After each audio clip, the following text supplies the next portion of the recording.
আল্লাহর ব্যাপারে নিরাশ হবেন না, তার দয়ার প্রতি আশা হারাবেন না।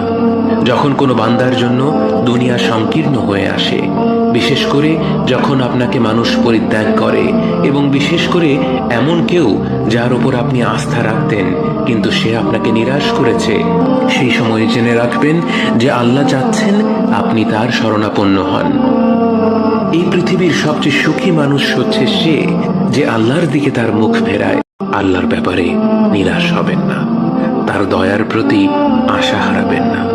যখন কোনো বান্দার জন্য দুনিয়া সংকীর্ণ হয়ে আসে, বিশেষ করে যখন আপনাকে মানুষ পরিত্যাগ করে, এবং বিশেষ করে এমন কেউ যার উপর আপনি আস্থা রাখতেন কিন্তু সে আপনাকে নিরাশ করেছে, সেই সময় জেনে রাখবেন যে আল্লাহ চাচ্ছেন আপনি তার শরণাপন্ন হন। এই পৃথিবীর সবচেয়ে সুখী মানুষ হচ্ছে সে যে আল্লাহর দিকে তার মুখ ফেরায়।